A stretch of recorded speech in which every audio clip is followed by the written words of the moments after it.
आ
माझे गरुडाचे पायी ठेवी वेळोवेळा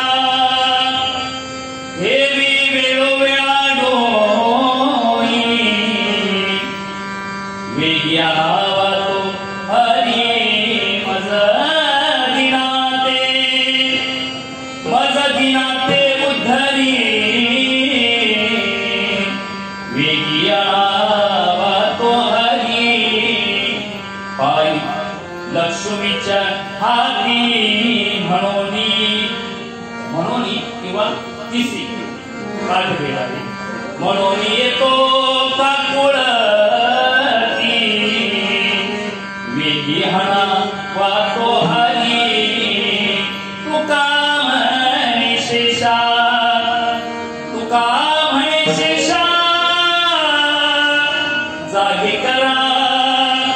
जागे करा ऋषिकेशा वेग्याना वातो हरी मज दिनाते उद्धरी वेग्याना वातो हरी पांडुरंगा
परब्रह्मलिंगम वजे पांडुरंग ब्रह्मानंद परमसुखदं केवलं ज्ञानमूर्ति द्वन्द्वातीतं सदृशं तत्त्वमस्यादि लक्षणम् एकं नित्यवचनं सर्वादि साक्षिभूतं भावातीतं त्रिगुणरहितं सद्गुरुत्तमम्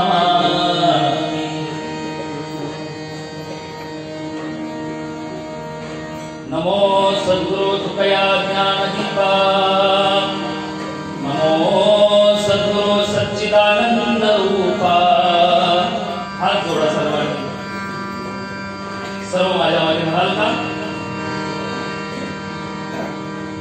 नमो सद्गुरु भक्त कल्याण मूर्ती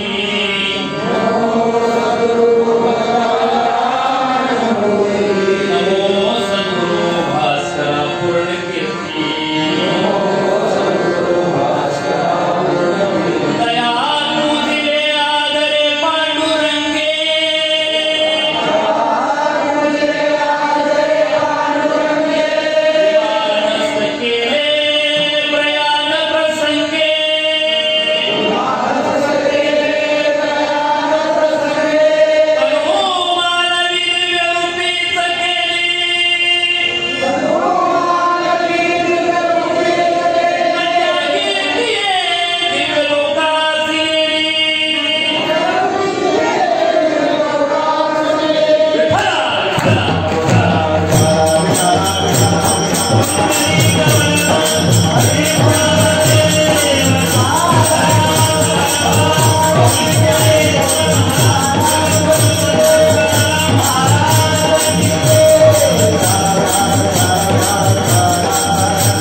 गरुडाचे पायी देवी वेळोवेळा होई. आता कोणी पाया पडू नका, महाराजांच्या पडा.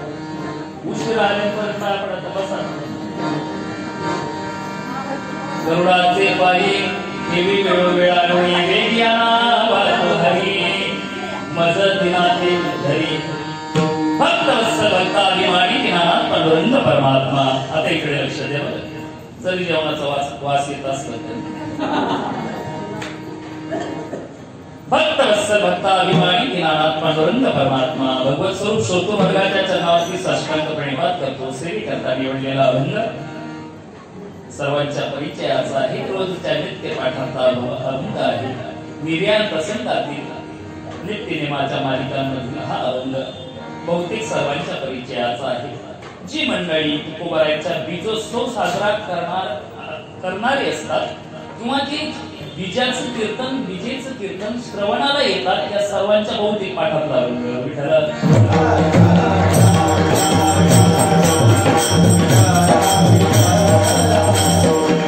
अभंगा कळवण्या अगोदर परिहार लगेचच घेऊन जातो संत शिरोमणी जगद्गुरु तुकोबाराया.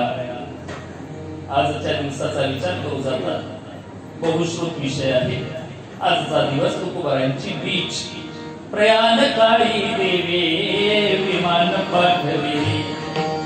कळीच्या काळा माझे अद्भुत वर्धविले. मानव देह घेऊनी निर्धामा गेले. निरामणे सकळ संता कोशविले.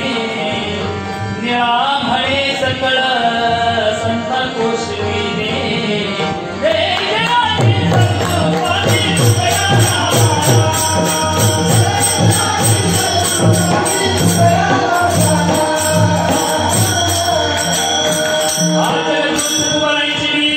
आणि मोठ्या उत्साहानं देहुला सुद्धा साजरी करतोच.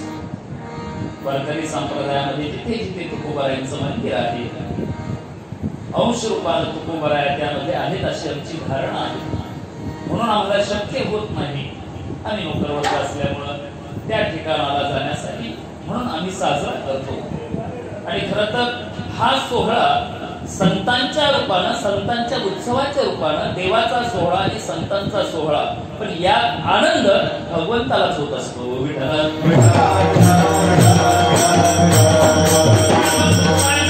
आहे देवाशी अवतार भक्ताशी संसार दोन्हीचा विचार एकपणे त्याचा आनंद हा साक्षात भगवंतच भोगत असतो. हा संतांचा उत्सव.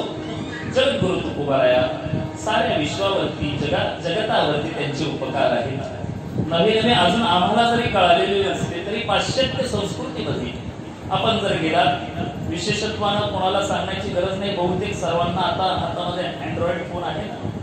गुगल पण तुम्हाला कळत असेल बहुतेक सर्वांनाच. त्याच्यावरती सर्च करा तुकाराम.com किंवा फक्त तुकोबारायांचं नाव. तुम्हाला लगेच त्यांची तुकाराम.com एक वेबसाईट आहे. आपल्या देशातली नाही, आपल्या फक्त महाराष्ट्रातले किंवा पुणे जिल्ह्याचे किंवा फक्त कामोठ्याचे नाही तर जागतिक the great philosopher in the world वाक्य एका विशेषज्ञानं एका शास्त्रज्ञानं लिहिले आहे. अनेक शास्त्रज्ञांनी आपली मतं त्यामध्ये लिहिलेली आहे. त्यामध्ये ज्ञानाया अय्यर दोराय स्वामी ती म्हणते जगद्गुरु तुकोबारायांना काय मी त्यांचं चरित्र त्यांची गाथा म्हणजे त्यांचं चरित्र आहे. त्यांची गाथा वाचल्यानंतर मला असं वाटू लागलं की मी जेव्हा डोळे मिटले माझ्या डोळ्यासमोर प्रतिमा तुकोबारायांची दिसली. ती सामान्य नव्हती. डोळे मिटल्याबरोबर मला तुकोबाराय एकदम अंश रूपात दिसले. आणि जसं जसं मी तुकोबारायांच्या गाथेचं ध्यान करू लागल्याबरोबर हळूहळू तुकोबारायांची व्यापकता जी लक्षात आली आणि तुकोबारायांच्या प्रमाणाप्रमाणच तुकोबाराय आकाश एवढे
आपल्यालाही अजून तुकोबारायची ती व्यापकता आपल्या लक्षात आली नाही.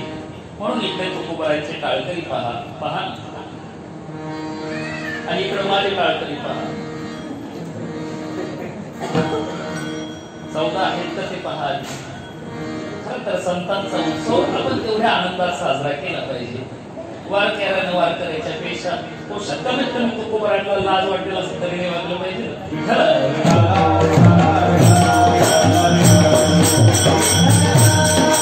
माझ्या भाग्याला मी तरी वस्त्रावर दिसलंय बरं वाटलं. म्हणजे राग नका म्हणून बोलायची सवय आहे मला. पण आपण आपले हे सोहळे आपण आनंदात साजरे केले पाहिजेत ना. का बरं सप्त्याच्या वेळेला तुम्ही असंच येता का? खरं तर ज्यांचं अधिष्ठान आहे तुकोबारायचं हा उत्सव त्या सप्ताहाच्या पेक्षाही मोठा उत्सव आहे. विठ्ठल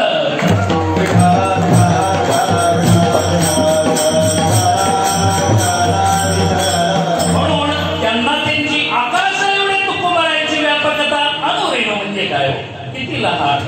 आपण कधी ग्रामीण भागामध्ये आपण जर असू तर आपल्या घराच्या कौलांमधून बघा जो सूर्यप्रकाश आतमध्ये येतो. पाहिलं तुम्ही सूर्याचा प्रकाश आतमध्ये आल्यानंतर त्या प्रकाशामध्ये आपण जरी जेवत असलो तरी आपल्याला अनेक धुळीकण दिसतात. सूर्याच्या प्रकाशात दिसतात का? दिसतात. मग त्या वेळेला तुम्ही त्या सूर्यकिरणांचा प्रकाश आपल्या ताटात पडला की ते धुळीकण आपल्या ताटातही आपल्याला पडल्यासारखे वाटतात. पण तरी आपण जेवायचं थांबतो का? थांबतो का नाही दाबून? म्हणजे ते धुळीकण आपल्याला ही धारणा आहे ते जरी असले वायूमध्ये पण दिसत नाहीत. पण तरी ते आपल्या ताटात येऊनही आपल्याला काही त्याचा परिणाम होणार नाही. इतके लहान अनुरेणू या त्या प्रकाशामध्ये दिसणारे ते धुळीकण इतकं लहान अनुरेणू यापेक्षाही तुकोबारायला लहान. पण व्यापकता किती? तुका आकाश एवढा. आम्हाला जर नाही दिसलं की सुब्बालक्ष्मी गायक आहे. दक्षिणात्य सिंगर तुम्ही ऐकलं असेल. त्यांना संगीताची आवड आहे ना. बहुतेक तुकोबारायचे अभंग ते गातात. त्यांना येत नाही मराठी पण तुकोबारायचे अभंग ते गातात. त्यांच्या घरामध्ये जर तुम्ही गेलात तर तुकोबारायची इतकी मोठी प्रतिमा आहे. इतकी मोठी प्रतिमा आहे. ते म्हणतात तुकोबारायांची माझ्या पाठीमागे ते उभे आहेत म्हणूनच मला गायला काहीतरी सुचतं. तुकोबारायच्या अभंगाचा इतका प्रभाव आहे. कोणत्या सुब्बालक्ष्मी अजून सर्च करा तुम्ही कळेल तुम्हाला. त्यांनी मत नोंदवले आपलं. प्रत्येक सायंटिस्ट तुकोबारायांच्या गाथेचा अभ्यास करणारी अभ्यासक मंडळी विद्वान मंडळी बाहेरची लोक आता अभ्यास करतात त्याचा. आणि खरं तर तुकोबारायांच्या एका अभंगात एक अभंग नाही हो. तुकोबारायांच्या एका अक्षरात तुकोबाराय स्वतः म्हणतात एका अक्षरात आहे माझा रमाकांत. तशी वाणी नाही तुकोबारायांची. ही प्रासादिक वाणी आहे आणि अनुभवानं आणि साक्षात भगवंताच्या अधिष्ठानानं ती प्राप्त झालेली वाणी आहे. साक्षात भगवंताचं अधिष्ठान ही व्यापकता तुकोबारायांची. आता आकाश एवढा म्हणजे केवढं? आकाश एवढा माणूस पाहिलं का तुम्ही? आकाश एवढं म्हणजे नक्की केवढं? तुम्ही पाहिलं असेल माणूस फारच मोठा. एक मोठा माणूस म्हटल्याबरोबर आपल्या लक्षात लगेच येतं तो कुंभकर्ण असं म्हणतात. आता मी नाही पाहिलं, तुम्ही पाहिला रामायणामध्ये? रामायणात पाहिला असेल तुम्ही. त्यावेळेला तो कुंभकर्ण असं म्हणतात समुद्रामध्ये जर गेला तर सर्व समुद्र त्याच्या बेंबी एवढाच लागायचा. इतका मोठा तो कुंभकर्ण. पण तरी त्याला आकाश एवढं होता नाही गेला. आकाश एवढं म्हणजे नक्की काय?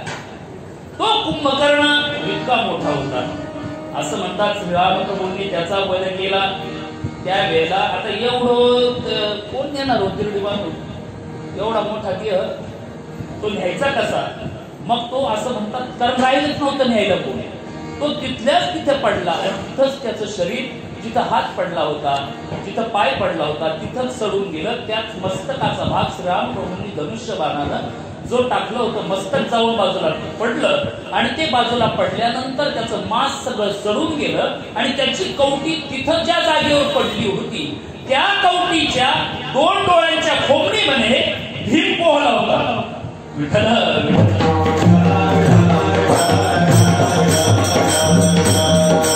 तुम्हाला लिंक लागली की नाही? कुंभकर्णाचं मस्तक जिथं पडलं होतं ना त्याच्या 2 डोळ्यांचे जे भाग होते खोबण होती डोळ्याची त्या दोन खोपणीमध्ये काही काळानं जमिनीमध्ये सरोवर दोन निर्माण झाली, अनेक लता गेलेली वृक्षांनी बहरलेली बागच वाटू लागली त्याची खोपडी. आणि असं म्हणतात भीम हा द्वापार युगातला भीम त्या सरोवरांमध्ये पोहला, याची कथा आहे, सांगूनच जातो तुम्हाला. जेव्हा महाभारताचा युद्धाला प्रारंभ झाल्यानंतर लक्ष देऊन ऐकलं, प्रारंभ झाल्याबरोबर बोलता बोलता थोडं पुढे सरका, थोडस पुढे सरका.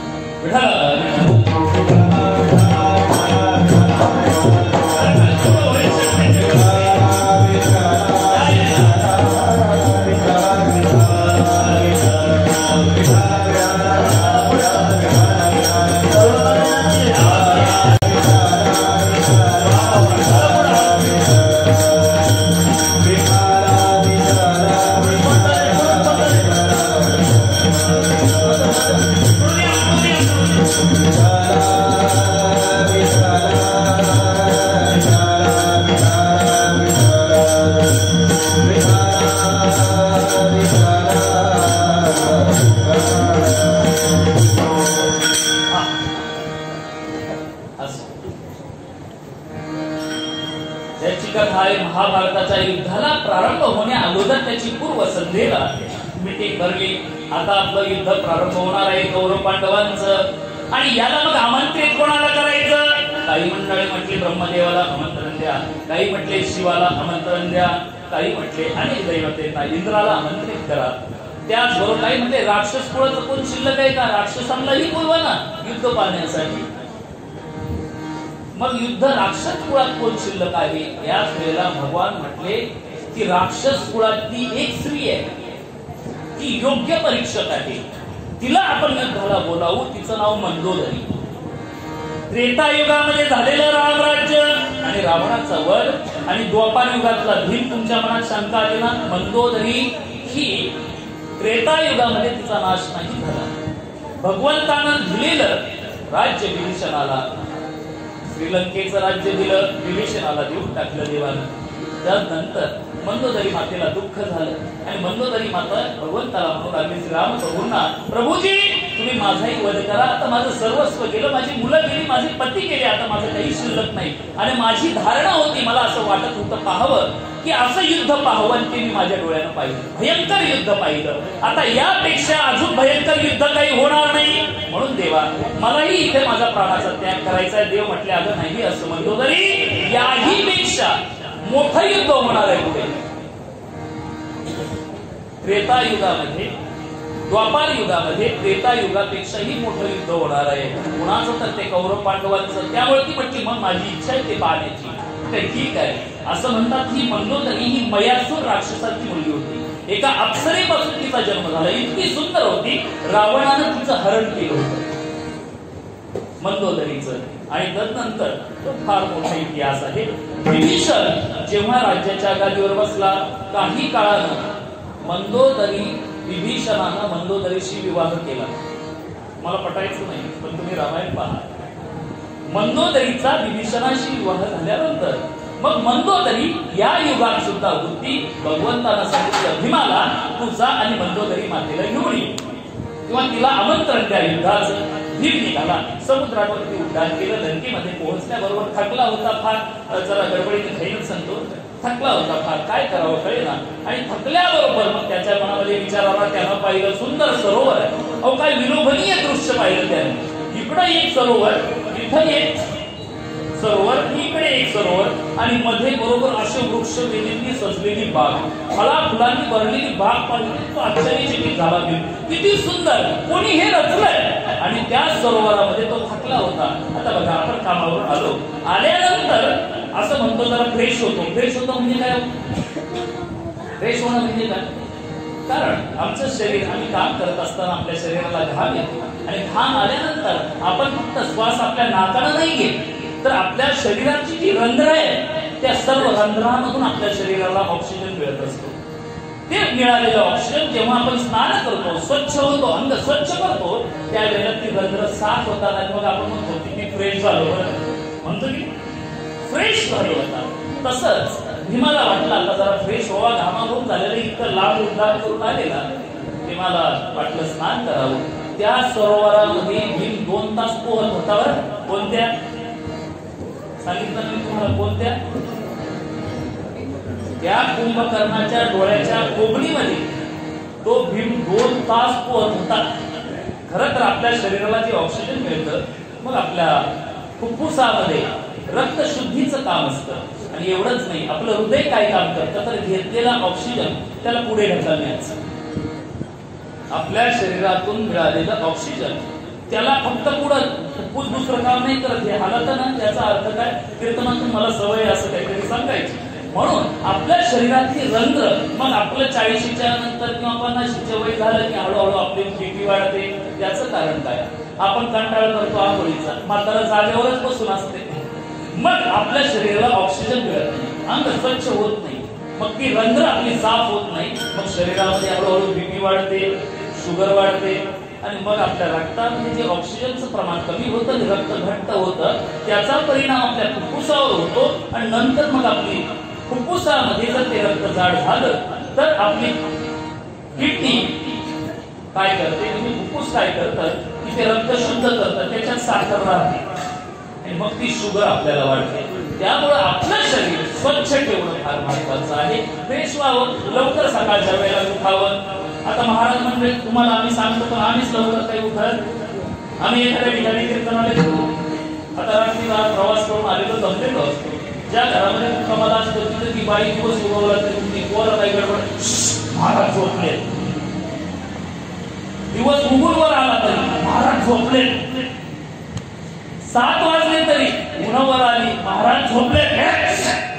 पोरगमची बाजूला कोणी बसतात, गडबड नाही करू दे. 9 वाजले तरी महाराज झोपले. आता याला काही रोग आलाय का लवकर उठायला? 5 वाजता उठायला काही रोग आलाय? पण तरी सुद्धा महाराज ते तुमच्यामुळं बरं. मग सकाळच्या वेळेला लवकर उठावं का नाही? त्यामुळं काय होतं, हळूहळू हळूहळू याच्या ह्या उशिरा झोपलेलं 40-50च्या नंतर यांची गाडी घाटाला लागली.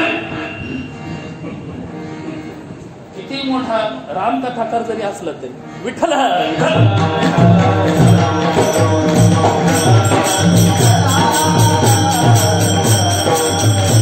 सकाळचं उठवावं, आपल्या नित्यनेमाच्या मालिका कराव्या, ताकडा करावा. महाराज मंडळी मला नाही वाटत संध्या करत असतील, फक्त संध्येचे अभंगाची प्रमाण पाठ असते. झाली संध्या संदेह माझा केला, काय जाऊ महाराजाच्या हृदयाला आत्माराम प्रकट होत नाही. पण काय रोग आलाय का त्यांना सुद्धा? पण तरी सुद्धा आपण फ्रेश होतो की नाही? सकाळच्या वेळेला उठावं, ते शुद्ध हवा, काकडाही त्या प्रारंभ का करावा? सकाळच्या वेळेला हिमालयातून येणारी वारे आणि ती वारा आपलं अंतःकरण शुद्ध करतं, शरीर शुद्ध करतं.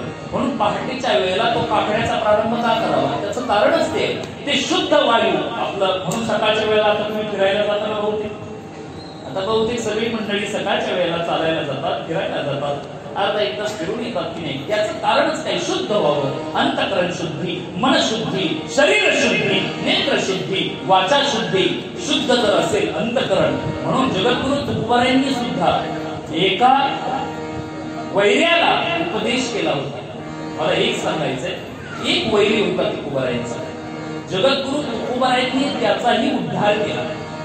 तो वैरी त्याला सांगितलं, अरे बाबा, जर तुला, कारण त्याला जी बाधा जडली होती, अंगाचा दाह होऊ लागला, कोण तुम्हाला कळलं? आणि ते ज्ञानोबारायांना मला एक सांगायचंय, आताच्या संतांनी किंवा मोठ्या मोठ्या लोकांनी त्यांचं वर्णन नाही केलं. भूतकालीन संतांनी सुद्धा तुकोबारायांचं वर्णन केलं. ज्ञानोबारायांनी तेव्हा त्यांना सांगितलं, रामेश्वर भट्टांना, अरे बाबा, तुम्हाला शरण येऊ नको, मग तुका सर्वश्रेष्ठ प्रिय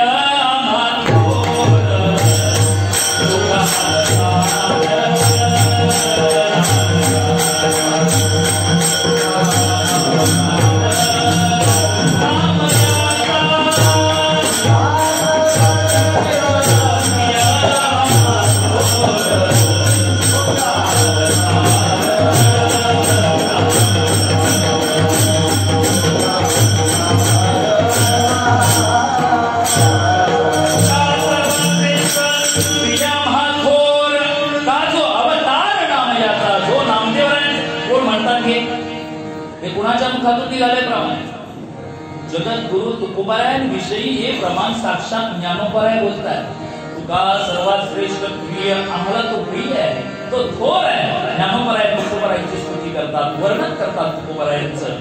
आणि ते तुकोबरायांकडे जेव्हा रामेश्वर भट्ट आले, त्या रामेश्वर भट्टांना सांगितलं शरीर शुद्धी ठीक आहे, अनगडशहा फकीराच्या बारवेमध्ये तुम्ही शरीराची शुद्धी करायला गेले, तुमच्या अंगाचा दाह झाला, पण रामेश्वरची अंतःकरणाची शुद्धी म्हणजे चित्ताची शुद्धी जोपर्यंत होत नाही तोपर्यंत आपलं जीवन सार्थक होत नाही. मग तुम्हाला तुमच्या अंगाचा मळ नाही, तुमच्या चित्ताला मळ झालाय. मग काय करा, चित्ताचा मळ काढा. चित्त शुद्ध तरी शत्रू मित्र होगे, चित्ताला शुद्ध तरी शत्रू मित्र होगे.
ते अमृत विषच अमृताप्रमाणे होतं, जसं महादेवांच्या विष अमृताप्रमाणे झालं.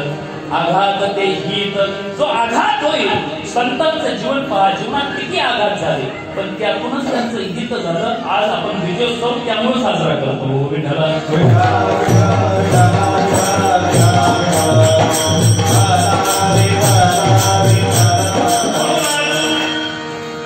ही त्यात होता.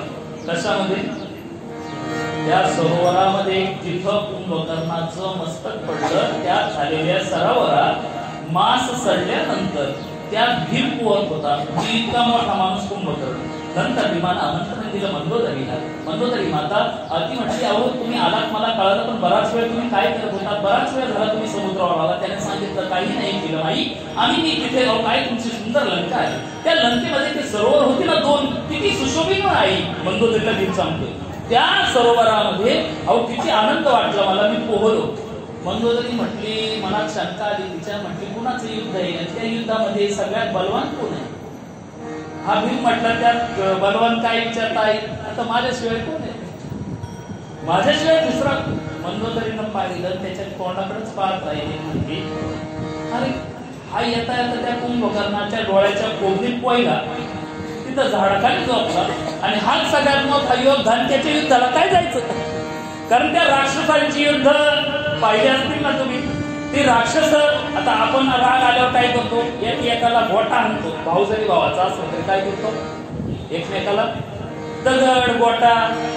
ते राक्षस डोंगर उचलून मारायचे, डोंगर उचलून मारायचे. तिने विचार केला, अरे कुंभकर्णाच्या त्या डोळ्याच्या कोबडीत हा पोयला, हा महायोद्धा, मग काय ते युद्ध पाहायचं. ती म्हटली ठीक आहे, आमंत्रण तुम्ही दिले, पण यायचं का नाही ते महाराजावर अवलंबून आहे. आमंत्रण जरी दिलेलं असलं तरी ज्यानं आमंत्रण दिलंय तो वेगळा भाग आला, पण यायचं का नाही. मंदोदरी काही जाण्याच्या विचारतच नव्हती. काही काळानं नारद महर्षी आले भगवंताचं कार्य करण्यासाठी, आणि मंदोदरीला म्हणू लागले, आई चला मी तुम्हाला न्यायला आलो युद्धाला. भगवंताने वचन दिलं होतं तुम्हाला युद्ध पाहायचंय. त्यावेळेला तिनं पाहिलं, आकाशामध्ये उंच उंच हत्ती असे उंच उडत होते, उंच हत्ती तिला दिसलं. त्या बाजूला तिनं पाहिलं, म्हटलं अरे हे काय होते, महाभारताला सुरुवात झाली आई. मग म्हटले तो हत्ती पण उचलून फेकते, जो इथं पोयला ना तोच आता हत्ती फेकतोय वर. इतका बलवान, मला एक सांगायचं, इतका मोठा माणूस आपण पाहिला कुंभकर्णासारखा, त्यापेक्षा मोठा माणूस आपण पाहिला नाही. पण जगद्गुरु तुकोबाराय आकाश एवढे म्हणजे नक्की केवढे? आतापर्यंत आकाश एवढं कोण झालं नाही आणि कुणाला होता येणार नाही. आकाश एवढे जर कोण असतील तर माझा भगवंत श्रीराम प्रभू आकाश एवढे, माझा कृष्ण परमात्मा आकाश एवढा आहे. आणि अजून एक स्त्री आहे, मला सांगायला वेळ नाही, ती आकाश एवढी झाली, तिचं नाव श्री राधा गोपाल कृष्ण भगवान. श्री राधा माता आकाशा एवढी झाली. आणि तदनंतर माझे तुकोबा आहे. आकाश एवढं म्हणजे काय हो, उंच उंच ती गाठणी. परमार्थात साधना करताना अशा उच्च शिखरावर उभं राहणं, तिकडं राहिल्यानंतर आपण जरी उंच ठिकाणी उभे राहा, उंच ठिकाणी उभं राहून खाली पहा, किती मोठी वस्तू असली तरी ती फार छोटी दिसते. संतांनी तुकोबराई उंच झाली म्हणजे काय, आपण या संसाराकडे पाहतो, पण तुकोबराई इतक्या उंचीवर गेले आणि संसाराकडे पाहू लागलो. आपण आपल्याच घरामध्ये 1 BHK 2 BHK त्याच रूम मध्ये पाहतो, आपल्याला वाटतं त्याच्यापेक्षा आपलं 1 स्क्वेअर फूट का होईना मोठे. आपली उंची कशात असते, त्याच्यापेक्षा थोडं मोठं घ्यायचंय ही आपली धारणा असते. पण संत या संसाराकडे उंचीवरून पाहतात, म्हणून ते संसाराच्या नावे घालून या शून्य वाढता का इतक्या उंचीवर जातात की त्यांना संसार. विमानात कधी बसतात का, विमानात जेव्हा जातो त्यावेळेला किती मोठं असलं तर ते बारीक दिसतं. किती आपली माणसं तर अशी मुंगे काही काळामध्ये दिसतही नाही. इतक्या उंचीवरती जायचं म्हणजे परमार्थाची साधना करताना तुकोबा इतक्या उंचीवर गेले की सगळा संसार त्यांना शून्य दिसू लागला. ह्या उंचीवर पोहोचणारे तुकोबा आहे. जीवनाची साधना करताना विश्वंभर बाबांची परंपरा साधना केली. परंपराच होती भारतीयाची, सर्व काही सांगता येणार नाही आपल्याला. 7 पिढ्यांपासून आलेली परंपरा, वंश परंपरा, दासंगी अंकित, तुका मोकलिता लाज कोणा. परंपरेनं माझ्या वडिलांची विरासी का देवा. विश्वंभर बाबांपासून हरी मुकुंदा पदाजी शंकर काना ह्या पाण्याचे गोलोबाने गोलोबाचे खूप आया. जन्माला आल्यानंतर जवळजवळ 21-22 म्हणजे वयात येईपर्यंत निव्वळ संसार केला. पण संसार करताना एक गोष्ट लक्षात आली त्यांच्या, की हा मी संसार करतोय. खरं तर आपण जे करावं करण्यासाठी आपल्याला जन्म मिळालाय की काहीतरी करावं. कारण पशुपक्ष्यांना काय करावं ते कळत नाही. बोला ना, पशुपक्ष्यांना पाप पुण्य कळत, पशुपक्ष्यांना धर्म अधर्म कळत, पशुपक्ष्यांना धर्म अधर्म कळत, पशुपक्ष्यांना भजन करता येत, पशुपक्ष्यांना तुकाराम बीजेशी काही घेणं देणं नाही कळत. पण आम्हाला कळाले ना, येशा विद्या तपोन दानम ज्ञानेन शीलम न गुणो न धर्मः ते मृत्यू लोकी विभार भूतः मनुष्य रूपेण मृगात चलन्ति. इथं आम्हाला जन्म मिळालाय काहीतरी करण्यासाठी ना, मग करायचं काय. शक्ती वेचावी पर उपकार, शक्ती वेचावी पर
आम्हाला शक्ती मिळाली, ज्ञानाची शक्ती, बुद्धीची शक्ती. मग तिनं काय करावं, इथं आल्यानंतर ज्ञान प्राप्त करावं. तुकोबारायांनी संसार करण्याचा प्रयत्न केला, पण ते करताना ताप होऊ लागला. संसाराचा तापे तापलोके देवा एक एक विघ्न येऊ लागले.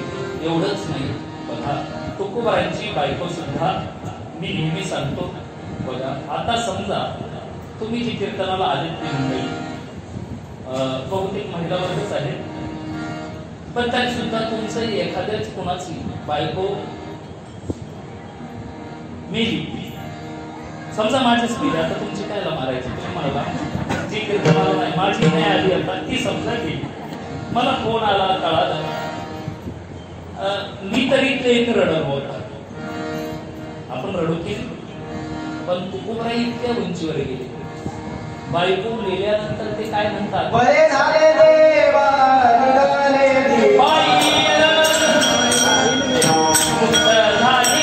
देवे माया सोडली, देवे माया सोडली,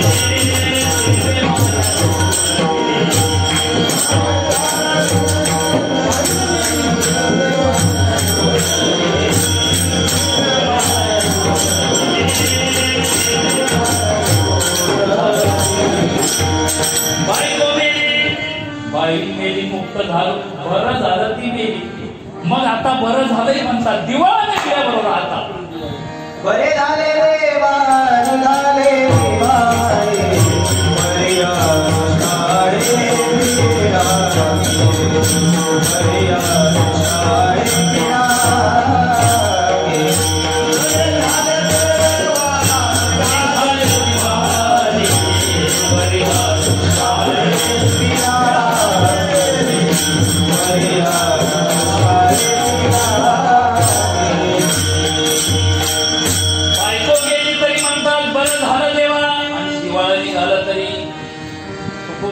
भाषा आहे ती का विचार केला, हा करतोय मी संसार, पण यात माझं हित होत नाही, मग करायचे ना करणे ते ह्याची करा नरका घोरा काजाचा, हा संसार करता करता अशी विघ्न येतात, इतकी संकट येतात, मग तो करूच नाही. तुकोबारांनी संसाराचा त्याग नाही केला, पण संसार जाळून संसार वैसव बंधनी, म्हणजे काय केलं, जाळला नाही, याचा अर्थ काय, दुर्लक्ष केलं.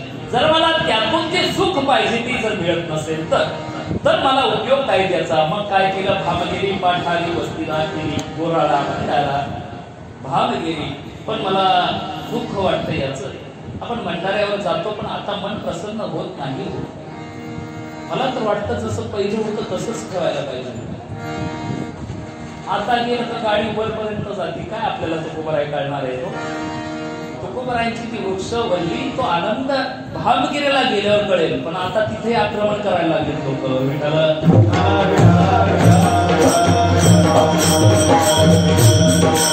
आपल्या इकडे जुन्नर तालुक्यात भामगिरी पाठाली वस्तीचा केली, भामचंद्र नावाचा डोंगर शोधा तुम्ही, कळेल तुम्हाला, आपल्यालाच माहित नाही आपलं वैभव आपल्या इकडे किती वैभव. तुकोबाराय यायची इतक्याला, भामगिरी पाठाली वस्तीचा केली, वृत्ती स्थिरावली परब्रह्मी, सर्प हिंसू व्याघ्र अंगाशी झोंपले, तरी सुद्धा मूळ स्थितीला नाही आली, म्हणून 15 दिवसामध्ये साक्षात्कार झाला, विठोबा भेटला निर्विकार, तो निर्विकार निर्गुण परमात्म्याला तुकोबारायांनी पाहिल्याबरोबर तुकोबारायांच्या समोर अशी भगवंताची प्रतिमा शंख चक्र गदा पद्म धारण केलेले भगवान प्रकट झाले, आणि प्रकट झाल्याबरोबर त्या उंचीवर ते पोहोचले होते, पण काही क्षणात लगेच अदृश्य झाले. भगवंत तो काही काळात दर्शन दिलं, आणि मग भगवंताची आस हृदयामध्ये तुकोबारायांच्या निर्माण झाली. आज निर्माण झाल्यानंतर काय करावं, भगवंताशिवाय काहीच गोड वाटेना. एकदा तुम्ही डोळे भरून देवाला पाहा, खरं तर देवळात जाऊन आम्ही दुकानासारखे वागतो, 4 आठाने देऊन काही ना काहीतरी मागतोच ना, भगवंताकडे जातो आम्ही, पण देवाकडे काय मागायचं ते आम्हाला कळायला पाहिजे. आम्ही देवाकडे देवाचं मागतो, पण देवाचं नाही तर देवाचं मागायचं.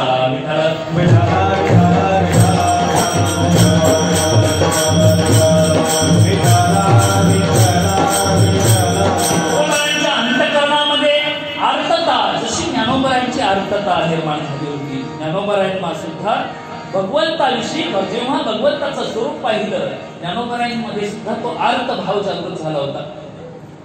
पडलो दुर्देशी मला आठवे मानसी, नको नको हा वियोग, कष्ट होता ती जीवासी, दिन तैसी राजनी झाली गे माये, अवस्था लावली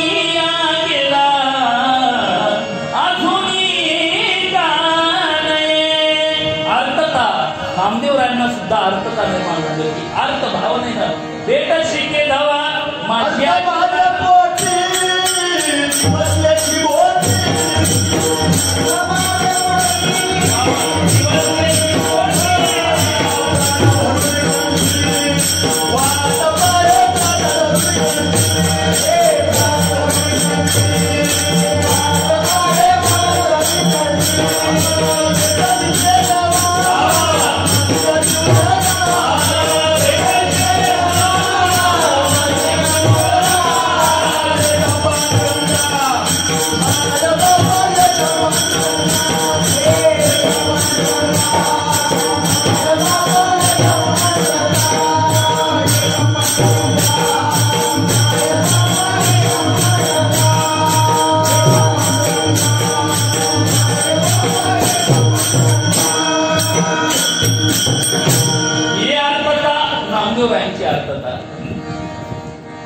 कधी कधी हसायला जवळ मारत ठाकरेच्या मालिका असतात ना शेवटच्या प्रमाणाला एखाद्या गायकाला गायला देतात आणि त्यातला शब्दाला समर्पक कसा आला पाहिजे की नाही. आता ह्या अभंगाचे चरण आसुवे दातळी. आता हे प्रमाण जर एखाद्या गायकाला म्हणायला सांगितलं तर तो अशी चाल लावतो ना ते अश्रूच नाही आपण उड्याच मारायला लागतो. जाऊ दे चाली काही सांगणार नाही पण त्याला समर्पक बोलता आलं पाहिजे. आसुवे दाटली नाहीतर ते हो होच्या चाली आहेत ना पिक्चरच्या गाण्यावरच्या त्या म्हणतात या चरणात. शब्दाला समर्पक चाली. उभा रोनी बाहे आसुवे दाटली उभा रोनी. नका वाजू आपण तिकडे जाऊ दोन्हीमध्ये पण ही आर्तता तुकोबरायच्या अंतःकरणामध्ये निर्माण झाली आणि त्याचबरोबर त्या आर्ततेनं तुकोबराय जे कोणी यायचं त्यांना विचारू लागले प्रत्येकाला अहो माझ्या देवाकडे मला देवाचं स्वरूप दाखवाल का. जो कोणी येईल त्या प्रत्येकाला माहिती तुम्ही संत माय बाप कृपावंत गायवी पतित कीर्तिमान संत तुम्ही मला भगवंताचं ध्यान. आणि असं म्हणता म्हणता तुकोबरायच्या भाग्यानं त्यांच्या द्वारामध्ये साक्षात संताधिक आले. संत कोण सनक सनंदन सनातन सनत कुमार ही सनकाधिक आहे. सनकाधिक म्हणजे काय हे कितीही मोठे झाले तरी 5च वर्षाचे दिसतात. ते सनकाधिक म्हणे इंगळी तुकोबरायांच्या द्वारात आले आणि तुकोबरायांना म्हणू लागले तुकाराम महाराजची आणि तुमची ख्याती ऐकली आहे आणि आम्ही तुमच्याकडे आलो काय पाहिजे ते मागा. आता ते महाराजच होते तुकाराम महाराज. आम्हाला लगेच कळतं कुणामध्ये किती अहंकार असतो. फिरता फिरता आल्याबरोबर आम्हाला कळतं त्या उगाच त्याच्या ठेण्यावर बसलो नव्हतो झाडाच्या पाराच्या. बसल्या बसल्या कळतं माणसं कुणामध्ये अंतःकरणात. आता तुमच्या सगळ्यांच्या खरंच चांगला अंतःकरणातला भाव आहे खरंच चांगला आहे पण कळतं लगेच पाहिल्याबरोबर तुकोबरायांना कळालं की हे नक्की मला म्हणतात मागा. तुकोबरायन त्यांना म्हणतात तू ओळखलं होतं. अहो तुकोबरायांनी साऱ्या विश्वाला ओळखलंय त्यांनाही ओळखलं. ते म्हटले अहो तुम्ही कोण मला पटत नाही कधी माझ्या कीर्तनाला आले होते का. ते म्हटले नाही हो आम्हाला नाही ओळखलं आम्ही संताधिक संत आम्ही कृपा करू तुमच्यावर. तुकोबराय त्यांना म्हणतात अहो तुम्ही संताधिक संत आहे आणि तुम्ही स्वतःला म्हणवता सुद्धा कृपावंत पण माझ्या मनात शंका आहे. काय तुम्ही मला जे पाहिजे ते देऊ शकत नाही. त्याची कथा आहे. सनक सनंदन सनातन सनत कुमार एकदा भगवंताच्या भेटीला गेले आणि तिथं गेल्यानंतर वैकुंठाला जाताना द्वारपाळ कथा ऐकली आपण खूप वेळा. द्वारपाळ दरवाजावरती उभे होते आणि भगवंत निद्रिस्त असताना द्वारपाळांनी त्यांना अडवलं जय आणि विजय. पण भगवंताला चाहून लागली कोणतरी आलंय. म्हटले नाही भगवंत विश्राम करतात आम्ही आतमध्ये सोडणार नाही. त्याचबरोबर संताधिकांनी त्या जय आणि विजयांना श्राप दिला. कथा आपण अनेक वेळा ऐकली असेल. श्राप दिल्यानंतर मृत्यू लोकांमध्ये तुम्ही राक्षस म्हणून 7 जन्म भगवंताची वैर केलं तर 3च जन्म. मग हिरण्याक्ष हिरण्यकशिपू रावण कुंभकर्ण दंतवक्र आणि दुर्योधन अशी 2-2 अवतार त्या जय आणि विजयांनी राक्षसाच्या कुळामध्ये राक्षस व्हाल श्राप दिला होता त्यांना. भगवंतानं ती वाणी ऐकली. भगवंत 7 पायऱ्या वैरच थांबले. किती 7 पायऱ्या हे 7 दारवंटे आहेत नाथ बाबांचं भाग. भागवत पहा तुम्हाला कळेल 7 दारवंटी नाथ बाबांनी दिले आम्हाला. नवे नवे रामायणामध्ये नाथ बाबांचं भावार्थ रामायणामध्ये ते दारवंटे सांगितलेत आम्हाला. सुमंत जेव्हा प्रभू रामचंद्रांच्या भेटीला गेले तेव्हा ते 7 देव 7 पायऱ्यावरच थांबले. देवाने त्यांना स्वरूप दाखवलं नाही. म्हणून देवाच्या द्वारात जाताना अहंकार गेला पाहिजे. जोपर्यंत अधिकार प्राप्त होत नाही तोपर्यंत देवाच्या दारात जाता येत नाही. अधिकारी ऐसा येते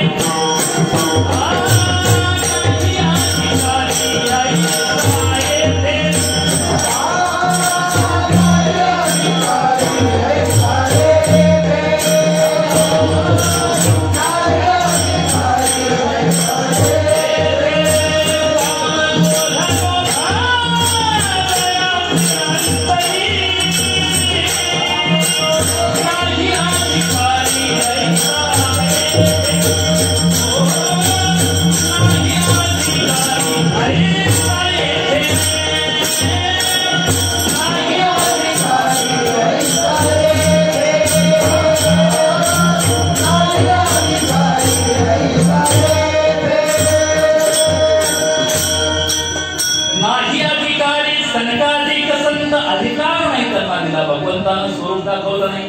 तुकोबारांना ते माहित होतं म्हणून तुकोबाराय त्यांना म्हणतात तुम्ही सनकालिका संता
नमस्कार देवाला सांगा. त्या सनत सनंदन सनातन सनत कुमारांनी आपल्या मानाखाली केल्या तुकोबारांच्या समोर. अधिकारच नाही देवाच्या पुढे उभं राहण्याचा अधिकार नाही. सनत सनंदनाला डोळेचे पापण्या आपोआप खाली झाल्या आणि मग तुकोबाराय अनेकांना विचारू लागले काय मी उद्धार पावेन काय कृपा करील नारायण ऐसे सांगा तुम्ही संत जन समाधान चित्त माझे. प्रत्येकाला विचारू लागले माझ्या चित्ताचं समाधान करा. तुकोबारायांच्या एक लक्षात आलं वेळ नाही की आता देवाला आणणारा कोण आहे. सनत सनंदनांनाही विचारलं पण ते अधिकारी नाहीये. मग देवाला आणणारा कोण आहे. एक महाराज जर आणायचं असेल तर बहुतेक महाराजांची डायरी ड्रायव्हर कडे असते. अनुभव असेल तुम्हाला. बरेचशा तारखा घेण्याचं काम महाराज स्वतःचा नंबर घेतच नाही. मग कोणाचा असतो. मग त्या ड्रायव्हरला आपण जर विनंती केली तर कितीही मोठ्यातला मोठा महाराज जरी असला त्या ड्रायव्हरकडे जर आपला वशिला असला तर काही गायकांकडे सुद्धा असतो. जर आपला वशिला असला तर आपल्याला त्या महाराजांना आणता येईल. जगज्ञेत्या भगवंताला जर आणायचं असेल तर मग आपण विनंती त्या ड्रायव्हरला करावी पहिल्याच्या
गरुडाचे पायी त्याला विनंती करावी म्हणून गरुडाला विनंती केली. गरुडा हे वाहन आहे कुणाचं? भगवंताचं. ज्ञानोबारायांनी सुद्धा त्याला बोलवलं. गरुड वाहना गंभीरा येगा दातारा बाप रखमादेवरू श्री विठ्ठला. गरुडाला ज्ञानोबारायांनी बोलावलंय की नाही? आता मगाशी आपण घेतला पडलो तुला देशी त्याचं चरण काय? गरुडा वाहना. गरुड हे वाहन आहे भगवंताचं. हा गरुड आहे ना, गरुड या सृष्टीची उत्पत्ती ज्यांच्यापासून झाली त्यांचं नाव आहे कश्यप. बोला काय नाव त्यांचं? तुम्हाला सांगता येईल काय तुमचं गोत्र काय? काय?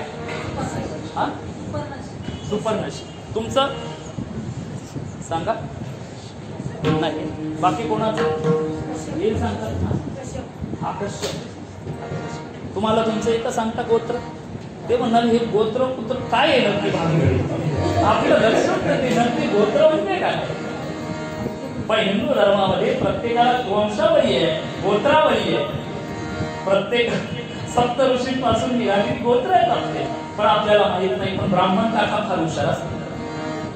मम आत्मना श्रुती स्मृती संकल्प सोडता पुराणोक्त फल प्राप्त्यर्थम अस्माकं सहकुटुंबाना सह अमुक गोत्रावर आल्यावर ते विचारतात तुमचं नाव घ्या आणि तुमचं गोत्र काय सांगा. यज्ञोपवीत हातामध्ये गोत्र सांगतात. जर ते म्हटले नाही हो आम्हाला हे गोत्र काय भानगडच माहित नाही, हो ते तुमच्यासाठी. मग त्यावेळेला ते काकांना माहित असतं. ज्याला माहित नसेल त्याला कश्यप गोत्र लावायचं. काय? त्या कश्यपांपासून आपली उत्पत्ती झाली. त्या कश्यपाला श्रीमद भागवतामध्ये दोनच कन्या आपल्याला माहिती असतील, त्याला बायका होत्या. दक्ष प्रजापती, दिती आणि अदिती. पण अजूनही 21 कन्या नाथबाबांच्या रामायणामध्ये 21 कन्या देण्यात आल्या कश्यप ऋषींना. त्याच्यामध्ये एक कद्रू नावाची आणि विनता नावाची. आता मला वेळ नाही जास्त सांगायला, पण तरी लक्ष दे नाही तर कद्रू आणि विनता नावाची 2 पत्न्या होत्या त्यांच्या. कद्रू कोणाला म्हणावं की सर्प योनी निर्माण केली, 7 सर्प हे कद्रू मातेपासून, आणि विनतेपासून पक्षी निर्माण झाले गरुड. ही कद्रू आणि विनता अनेकांना दितीला मुलं झाली आणि चौथीला मत्सर वाढू लागला. दितीला झाले ते राक्षस झाली, आदितीला झाले ते देव झाले. 33 कोटी म्हणजे करोड, बरोबर का? करोड नाही हो, पाया पडून तुमच्या प्रकार. 33 प्रकारचे करोड नाही, ते तुम्ही केले करोड. या बांधाव बसवला त्या बांधाव 33 प्रकारचे मोजा. 12 आदित्य, 11 रुद्र, 8 वसु आणि 2 अश्विनी कुमार असे 33 प्रकारचे प्रकार आहेत. करोड नाही. करोडला शास्त्रात, कोटीला शास्त्रामध्ये प्रकार म्हणतात. प्रकार. करोड देव नाही तर 33 प्रकारचे म्हणजे 33 कोटी म्हणजे 33 प्रकार.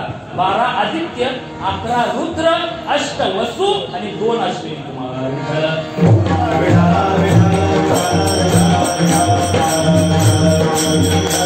आदितीला झालेले देव ते 33 प्रकारचे दिसतात. आणि नंतर ह्या कद्रू मातेच्या मनामध्ये इच्छा निर्माण झाली आणि आपल्या पतीला ते म्हणू लागले कश्यप ऋषींना, अहो तुम्ही सर्वांना काही दिलं पण अजून मलाही माझा विस्तार करायचा आहे ना, माझा संसार टिकवायचा आहे. त्या सौती माझ्याकडे पाहतात ना, कारण प्रत्येक एखाद्या स्त्रीला जर असं दुःख असेल आणि एखाद्या स्त्रीनं कितीही प्रेमानं बघू द्या पण तिच्या मनामध्ये शंका येते, ही तिरक्याच नजरेने पाहते, शंका येते की नाही.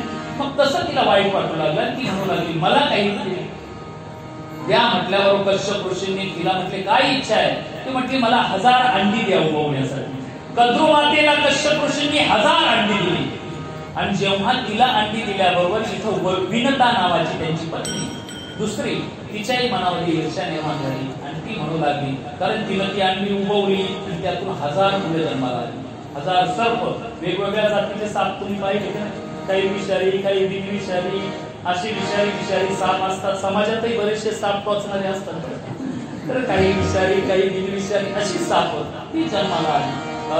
नंतर जेव्हा तिची ती बाळ पाहिल्या बरोबर तिच्या मनामध्ये ईर्ष्या. ती म्हटली अहो पतिदेव माझ्यावरही कृपा करा, तुझी इच्छा काय?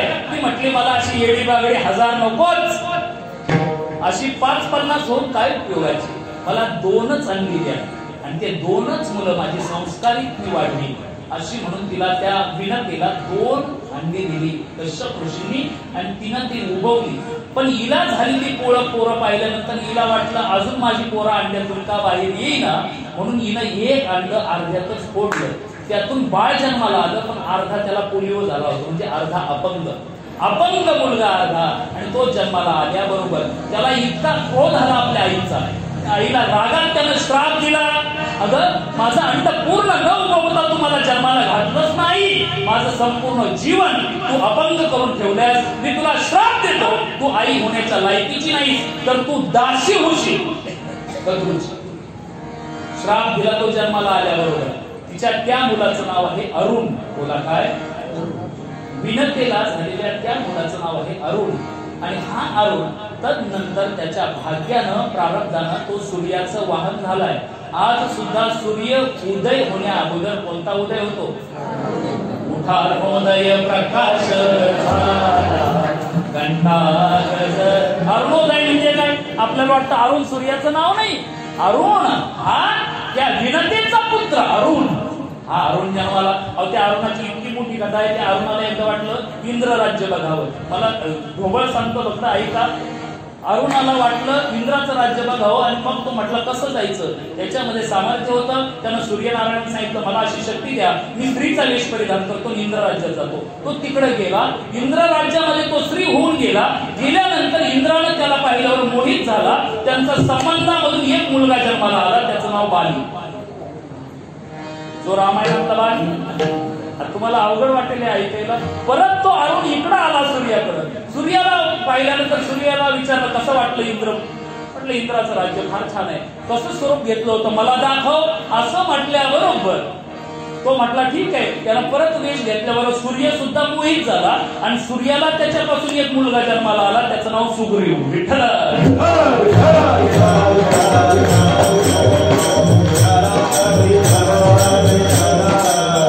अशा कथा ऐकल्या तुम्हाला फार गोड वाटतं, त्यासाठी भागवत ऐका.